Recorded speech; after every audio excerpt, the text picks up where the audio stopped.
Comme le disait Nwere, je vais faire suite à la collègue de l'OMPI pour compléter un petit peu par l'expérience de l'EWIPO sur la classification et en particulier l'outil Design Class que nous utilisons, qui est complémentaire à la classification de Locarno.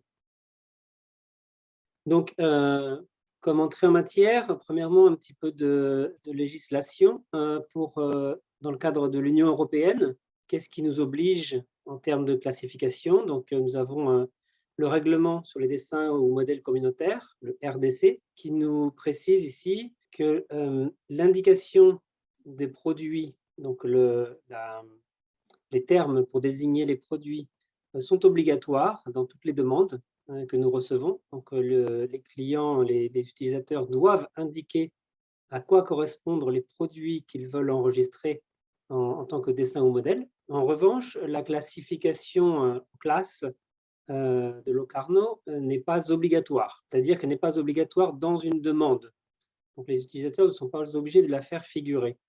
Néanmoins, nous verrons qu'elle est obligatoire pour l'enregistrement.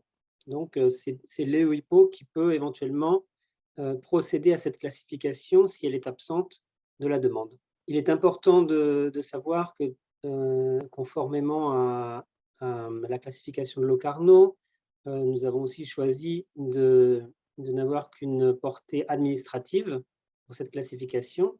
Donc, tant l'indication des produits comme la classification ne portent pas atteinte à l'étendue de la protection du dessin ou modèle en tant que tel. Donc, il s'agit d'une classification administrative et qui sert essentiellement aux recherches. On verra que l'EWIPO a comme obligation, donc l'examinateur de l'EWIPO a comme une obligation de fournir cette classification. Donc, si jamais l'utilisateur, dans sa demande, n'a pas fourni de classification, et que l'indication de produit est claire, dans ce cas, l'examinateur peut procéder à classer. En revanche, si l'indication de produit n'est pas claire, il y aura une objection et qui pourra conduire éventuellement à un refus du dessin, non pas pour omission de classification, mais parce que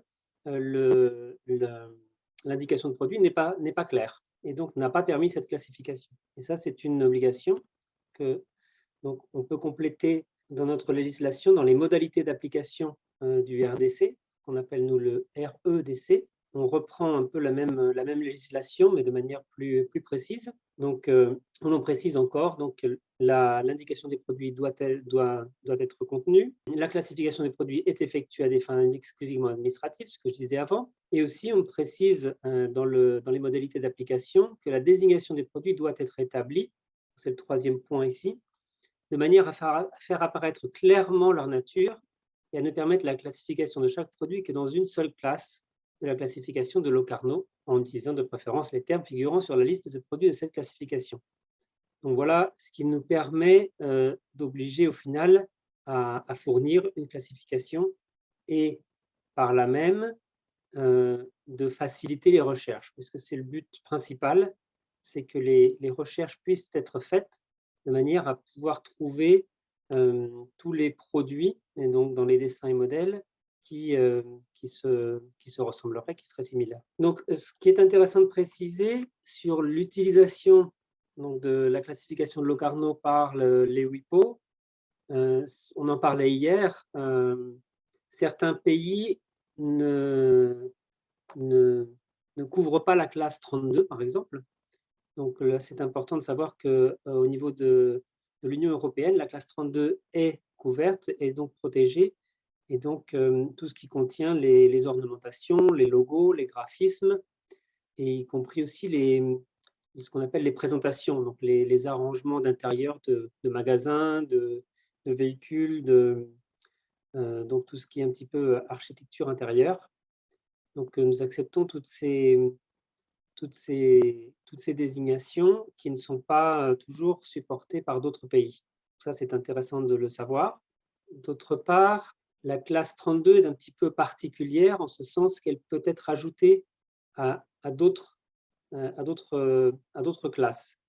Donc, nous avons une règle importante à l'EWIPO, c'est que les produits doivent tous être bien classifiés. Il y a une autre règle qui vient un petit peu des remarques générales de la classification de Locarno, qui est que toutes les fonctions d'un produit doivent être aussi classifiées. Donc, si un produit a différentes fonctions, on ne doit pas choisir une seule, mais toutes ces fonctions pour sa classification. Donc, en particulier, nous trouvons actuellement beaucoup d'exemples de produits assez récents qui sont apparus dans les dernières éditions de Locarno, qui sont les coques batteries pour écouteurs. Donc, c'est un produit très en vogue. Chacun veut avoir des petits écouteurs sans fil pour connecter son téléphone portable. Et ces écouteurs sans fil donc, doivent être rechargés et doivent être protégés. Donc, il est apparu de nouveaux produits sur le marché qui sont des coques, des étuis dans lesquels on peut mettre les écouteurs. Et ces coques ou étuis peuvent servir à recharger les écouteurs. Donc, ils peuvent être branchés via USB et servent à charger les écouteurs qui sont placés dedans lorsqu'ils sont rangés. Donc là, on est typiquement dans un produit multi-usage puisqu'il a 2 usages. Cette coque sert à la fois à protéger les écouteurs et sert aussi à charger les écouteurs. Donc, nous, à l'EWIPO, on force toujours la classification, dans ce cas, d'un tel produit en utilisant les 2 classes, s'il n'y avait pas quelque chose de spécial. Et ça peut poser des problèmes dans les applications multiples, puisqu'on refuse qu'il y ait plusieurs classes dans les applications multiples. Donc, heureusement, les éditions récentes de Locarno nous ont apporté une solution au problème, puisque dans la classe 1302, nous avons maintenant des coques batteries pour écouteurs. On s'appelle le coque batterie pour appareil mobile. Donc ça a été situé dans la classe 13, qui est la classe des chargeurs, puisque la fonction principale a été jugée que la fonction principale est de recharger les écouteurs. Et l'apparence du produit serait plutôt le fait que c'est un étui ou une coque. Donc c'est pour ça que cette indication de produit est née dans la classe 1302, qui est la classe de tout ce qui est chargeur. Donc ça, c'est intéressant. Ça nous permet d'avoir une classification un petit peu comme 2 usages, un premier usage et un usage secondaire qui serait plutôt lié à son apparence. Et donc, comme je le disais, ça permet aux utilisateurs de faire des demandes multiples, parce qu'on a des fois des demandes qui ont jusqu'à plus que 100 dessins et modèles dans la demande. Et dans ce cas-là, il y a une forte réduction des taxes si on fait une demande multiple. Les taxes sont diminuées de 50% entre 2 et 10 dessins et modèles pour les WIPO et sont diminuées encore de 50% au-delà du 10e, à partir du 11e dessin ou modèle de la demande multiple. Donc, une demande de 100 ou 200 produits revient comparativement beaucoup moins cher aux demandeurs. Donc, c'est intéressant d'avoir des termes qui permettent d'avoir plusieurs produits de ce type. Et je reviens sur la classe 32. La classe 32 est un petit peu spéciale puisqu'elle contient tout ce qui est ornementation, donc décoration de produits. Beaucoup de pays ont choisi que les ornementations font partie du produit lui-même. À l'EWIPO, on a préféré le garder séparé. Et dans ce cas, on autorise une petite infraction à la règle, qui est que pour les demandes multiples, nous autorisons la désignation donc, par une indication de produit sur le produit, mais aussi nous autorisons de mélanger des ornementations, donc des produits classifiés en classe 32 dans la même demande multiple, de manière à ce qu'une même demande puisse contenir un produit et son ornementation. Donc, s'il s'agit d'un graphisme appliqué au produit ou s'il s'agit d'une ornementation, etc.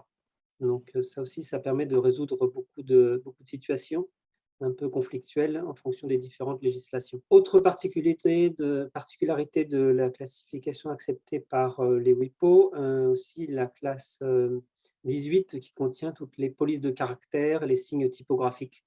Nous acceptons ces produits comme dessin ou modèle, au contraire de nombreux pays. Voilà un petit peu pour les exemples particuliers. Donc, comme je le disais, nous nous basons beaucoup pour notre classification et donc pour justifier aussi notre classification auprès des utilisateurs et justifier nos objections sur les remarques générales de la classification de Locarno, comme disait ma collègue Hélène. Ces remarques nous servent beaucoup pour expliquer. Par exemple, donc, bon, les deux premières remarques sont un peu vraiment générales, je les passerai, mais la remarque C, par exemple, nous montre bien que les produits sont rangés en premier lieu selon leur destination, c'est-à-dire selon leur fin, leur fonction, leur usage, en fonction de l'objet, et seulement subsidiairement selon l'objet qu'il représente. Et ce deuxième classement est facultatif. Donc c'est un peu ce qui permet ce que je présentais avant sur la classe 13 qui contient des étuis chargeurs, puisque le chargeur est dans la classe 13.02, et ce n'a pas été mis dans la classe 3, qui serait la classe typique où l'on trouve les étuis spécifiques à des fonctions. Donc, c'est en se basant sur cela qu'on arrive à justifier cette classification. La remarque D est intéressante aussi, puisque elle nous montre qu'en général, des produits qui sont des produits multiples contenant d'autres produits, dans ce cas-là, ce qui est contenu fait généralement partie de la même classe. Donc, nous avons l'exemple des véhicules, une automobile par exemple, qui est dans la classe 12, pour avoir un certain nombre de parties qui sont définies dans la classification. Donc, par exemple, le toit d'une voiture, le capot, les ailes. Donc, toutes les parties d'une voiture font partie de la classe 12. Sauf, il y a des exceptions, et c'est ce qui est écrit ici, sauf que lorsqu'ils ont une fonction qui est déjà déterminée par une autre classe. Donc, nous avons l'exemple dans une voiture, les phares de voiture, il y a déjà une classe illumination, qui est la classe 26. Donc, les phares de voiture sont rangés dans la classe 26.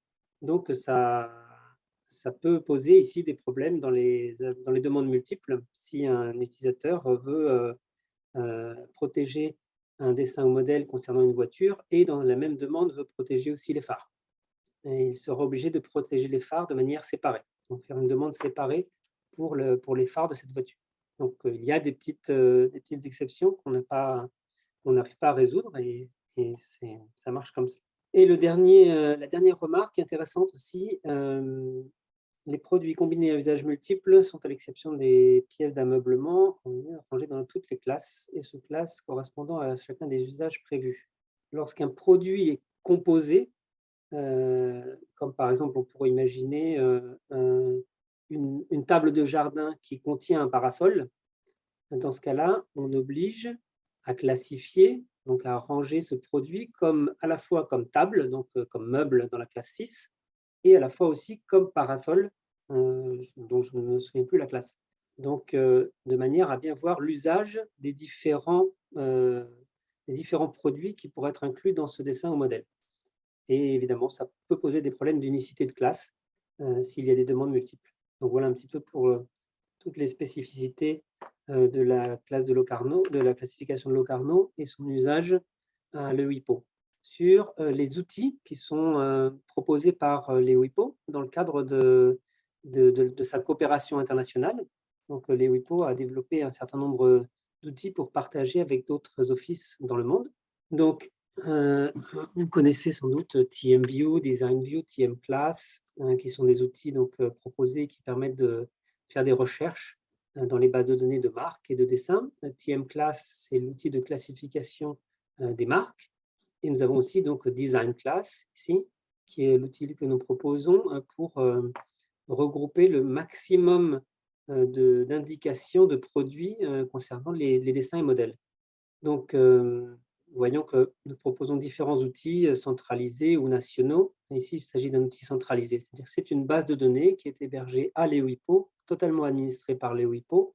Il n'y a pas de licence nécessaire, donc c'est juste une page web au final pour les pays qui le souhaitent l'utiliser. Donc ça diffère d'autres outils qui sont nationaux, dans le cas pour lesquels l'EWIPO a créé un logiciel qu'il fournit au pays le désirant, et dans ce cas-là, il y a un développement, une adaptation et un hébergement qui sont nécessaires, donc un coût et des ressources informatiques nécessaires pour les offices. Donc ce n'est pas le cas de Design Class. Design Class est une base de données classique qu'on accède en ligne. Design Class, je crois que ce qui est important de préciser, c'est que Design Class est utilisé par l'OAPI. Donc, l'OAPI a déjà accepté d'utiliser Design Class depuis septembre 2020, je crois. Donc, vous avez déjà normalement connaissance, mais je vous le présente au cas où certains de vous ne le connaissent pas. Et donc, c'est très intéressant. On verra un petit peu à quoi ça peut servir d'avoir Design Class. Donc, c'est ce qu'on explique ici. Les origines de Design Class, c'est que nous avons plusieurs problématiques en utilisant la classification de Locarno directe. La liste des produits inclus dans la classification de Locarno est souvent jugée trop limitée. Et donc, les demandeurs ont tendance à créer des indications de produits. La classification est très bien faite, mais la liste des indications de produits est peut-être trop limitée. Donc, nous nous retrouvons avec de nombreuses indications de produits nouvelles et qui ne permettent pas forcément de comparer des produits entre eux, puisque chacun invente un peu son terme ou utilise le terme le plus en vogue dans son industrie, et on peut se retrouver avec plusieurs produits désignés par différentes indications de produits. Donc, il y a un souci d'harmonisation avec le plus grand nombre d'indications de produits possibles. Et l'autre souci aussi, ce sont les traductions. Dans un office comme les WIPO, qui travaille en 23 langues, il est très important aussi de réduire les frais de traduction. Donc, lorsque nous avons un produit qui a son indication déjà bien traduite et bien acceptée, nous avons le souci que tous les dessins qui arriveront par la suite utilisent la même indication, par des soucis d'homogénéité, comme on disait avant, mais aussi de traduction pour éviter de retraduire ces différents produits. Et donc, accélérer aussi l'enregistrement, du coup, et donc faciliter les comparaisons par la suite. Donc, le projet de Design Class était de créer une liste étendue et commune d'indications de produits, de manière à faciliter les dépôts, puisqu'il y aura moins d'objections, à accélérer les dépôts, puisqu'il y aura moins de soucis de traduction, et donc et à faciliter leur recherche. Donc, oui, j'avais prévu un petit quiz, mais qui n'aura pas lieu pour des raisons techniques. Donc, c'était est-ce que l'OAPI utilise l'indication de produit de la base harmonisée Design Class? Oui ou non? La réponse est oui, je viens de vous le dire, depuis le 16 septembre 2020. Donc, l'OAPI est devenu le 11e office de propriété intellectuelle en dehors de l'Union européenne à utiliser cette base harmonisée, donc grâce au projet AFRIPI. Donc, comment est née cette base harmonisée? Elle est née de la volonté de différents pays, et en particulier de 8 bases de données existantes, donc en incluant Locarno, en incluant Eurolocarno, qui était une création de l'EWIPO il y a un certain nombre d'années, et d'autres offices qui avaient aussi leur base de produits. Donc, il y a eu une fusion entre ces différentes bases de données pour créer cette base Design Class. Une fois, il fallait avoir des indications disponibles en anglais, donc certaines ont été traduites. Et une fois que nous avons trouvé tout, nous avons harmonisé, donc en se mettant d'accord entre experts, quelle était la meilleure indication pour désigner chaque produit, en faisant des choix, des regroupements de synonymes et des traductions ensuite dans toutes les langues. Donc ensuite, nous rentrons en partenariat avec chaque pays qui intègre cette base de données harmonisée. Donc les offices de l'Union européenne peuvent soumettre des nouveaux termes ou des modifications entre donc les utilisateurs eux-mêmes utilisent la base design class. En utilisant les termes de design class, les outils électroniques en général nous permettent de savoir que le terme vient de design class et donc automatiquement d'accepter la classification et la désignation qui ont été fournies par l'utilisateur. Donc dans ce cas, il y a toute une tâche qui échappe à l'examinateur puisqu'il n'a plus besoin de vérifier que l'indication de produit est correcte. Donc ça réduit les objections et les refus et donc l'utilisateur a déjà une garantie donc d'aller plus vite et d'aller plus en avant sur son dépôt. Donc c'est très, très intéressant. Donc ça peut engendrer des nouvelles demandes pour les offices qui adhèrent à Design Class puisque les utilisateurs ont déjà une barrière de moins en ayant une base de données qui leur fournit un grand nombre de termes qui soient déjà traduits et dont ils auront la certitude que ces produits seront acceptés. Donc, les fonctions principales de Design Class, c'est un outil en ligne, comme on l'a dit, qui permet de choisir des termes, mais aussi d'aider à la classification et à la recherche de ces termes. C'est basé sur la classification de Locarno. Ça peut servir à traduire les termes ou à trouver des termes équivalents lorsqu'on connaît seulement une langue. Donc, j'ai toujours en tête les smartphones. Les gens appellent souvent un téléphone portable intelligent. On appelle ça un smartphone, mais la terminologie en français, on le verra, c'est téléphone portable intelligent ou téléphone portable multifonction. Donc, peu de gens savent cela et préfèrent utiliser smartphone. Donc, ça peut servir d'avoir un outil de traduction aussi. Donc, comme je disais, ça simplifie les prérequis de demande de dépôt, ça réduit les objections et ça accélère la procédure d'enregistrement. Bien évidemment, tout cela est gratuit. Donc, pour l'office qui utilise Design Class, il y a aussi des avantages puisque ça aide et ça améliore la procédure d'examen des dessins en simplifiant tous les dessins qui sont déjà classifiés par Design Class. On peut un petit peu les automatiser cette tâche de classification. Donc, ça épargne du temps, ça diminue des coûts, puisque les processus peuvent être automatisés. Et il y a une certaine probabilité de voir plus de dépôts de demandes grâce à cette garantie, à cette facilité de pouvoir classifier. Certains pays qui n'utilisent même pas Locarno, par exemple, peuvent effrayer des utilisateurs d'autres pays, parce qu'ils ne savent pas du tout comment le faire. Voilà, c'est un petit résumé aussi pour l'utilisateur, puisque les biens et services ont déjà été validés, donc économie de coûts, économie de temps et économie en risque de voir le dépôt de demande de dessin au modèle d'être objecté. C'est disponible 24 heures sur 24, 7 jours sur 7, 365 jours par an, et c'est gratuit. Donc, je parlais un petit peu avant du processus d'intégration d'un office, donc, qui a déjà été fait par l'OAPI. Donc, l'office participant accepte les conditions générales à sa participation à la base de données harmonisée. Les WIPO donc, préparent le compte utilisateur, ça a déjà été fait.